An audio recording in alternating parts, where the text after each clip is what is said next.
കേരളത്തിൻ്റെ മുൻ ആരോഗ്യമന്ത്രി, നമ്മൾ സ്നേഹത്തോടു കൂടി വിളിക്കാറുള്ള നമ്മുടെ ടീച്ചർ അമ്മ.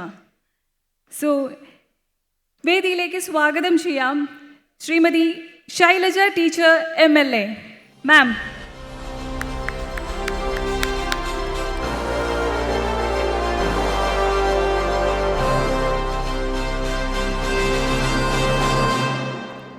എനിക്ക് തോന്നുന്നു ഈ വേദിയിലിരിക്കുന്ന എല്ലാവരും കേൾക്കാൻ ആഗ്രഹിക്കുന്നത് ടീച്ചറുടെ വാക്കുകളാണ്.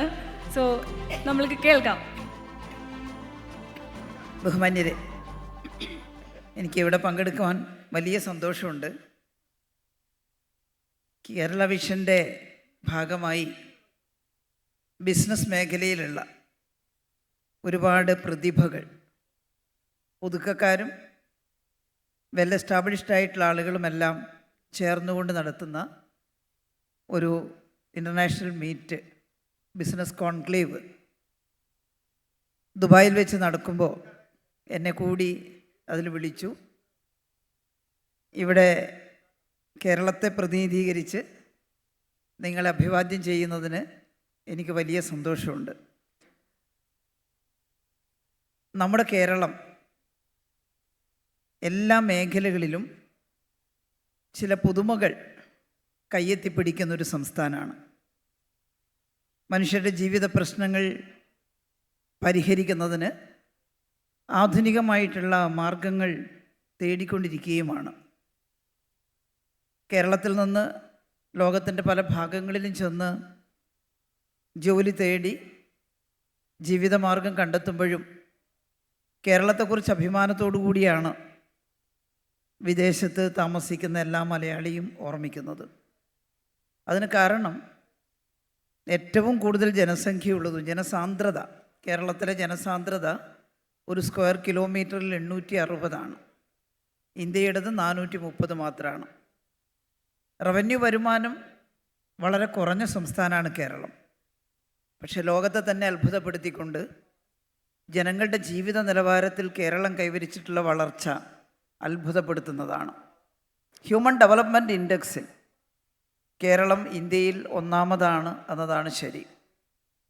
ഒരുപാട് സൂചകങ്ങളിൽ നമ്മൾ ഒന്നാമതാണ്.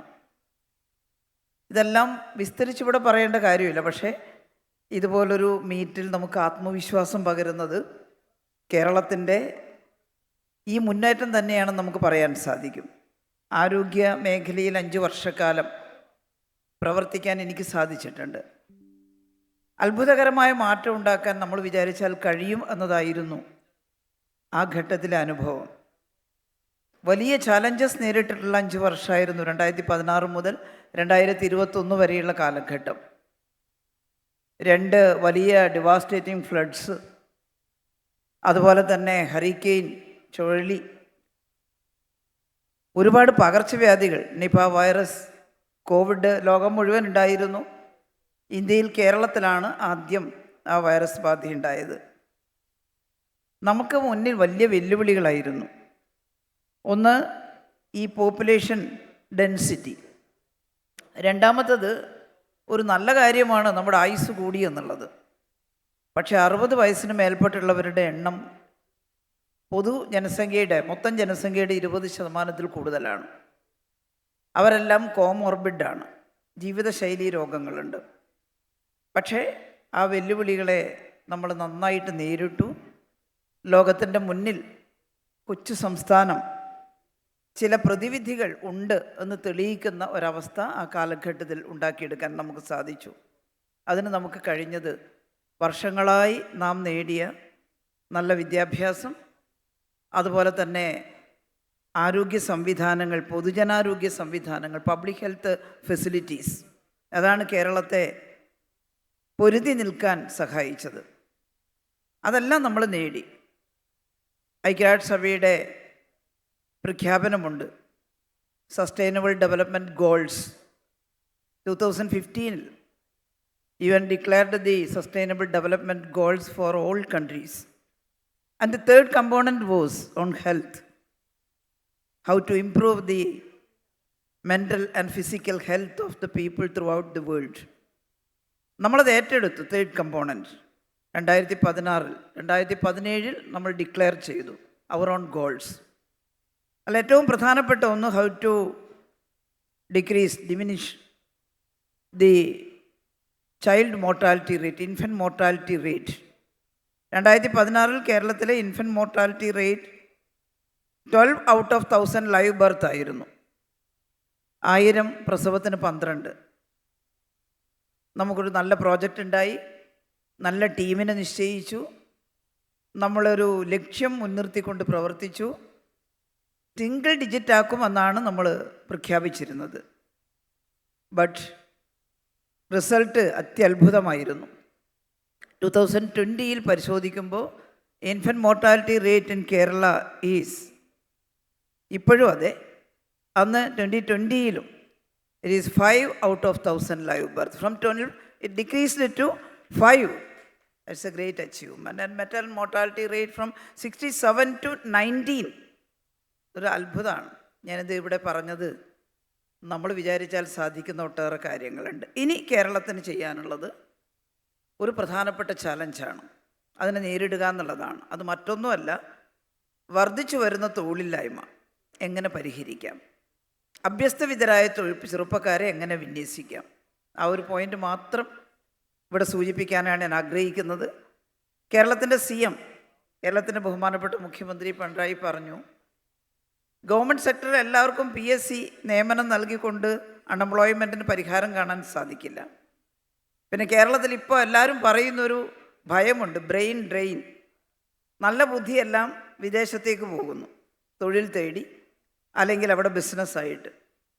പക്ഷെ കേരളം പറഞ്ഞത് ഇവിടെ തന്നെ കേരളത്തിൻ്റെ ബ്രെയിൻ കേരളത്തിൽ തന്നെ എങ്ങനെ നമുക്ക് ഉപയോഗപ്പെടുത്താൻ സാധിക്കും.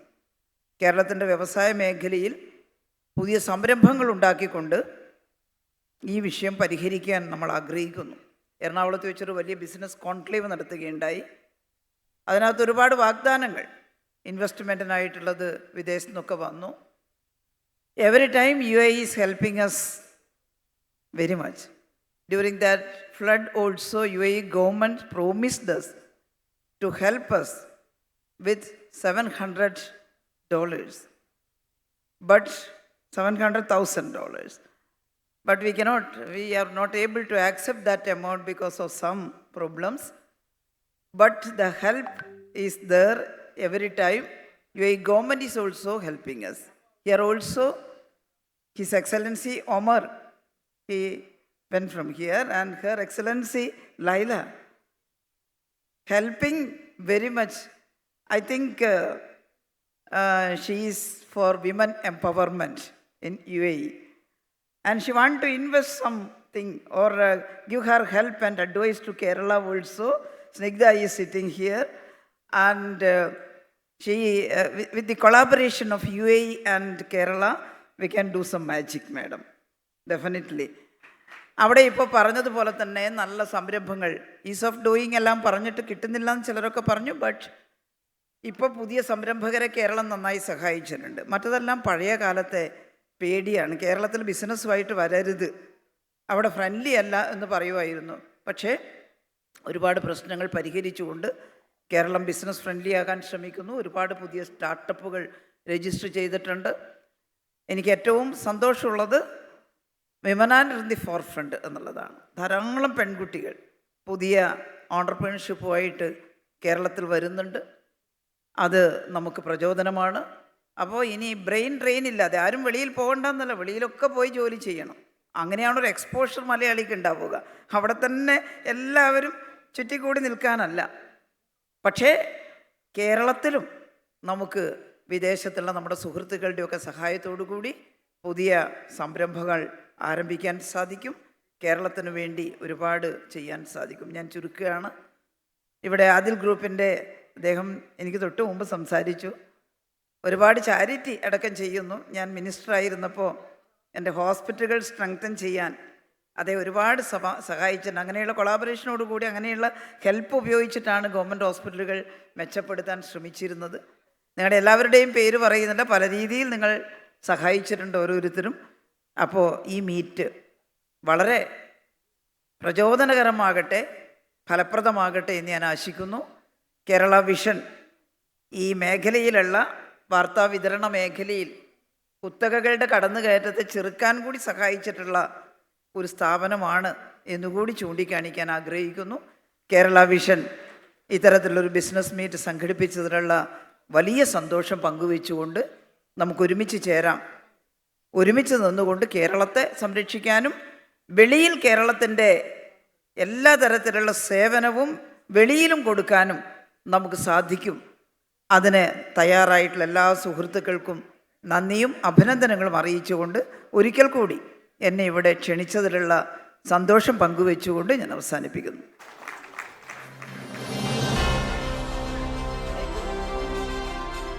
Thank you so much ma'am.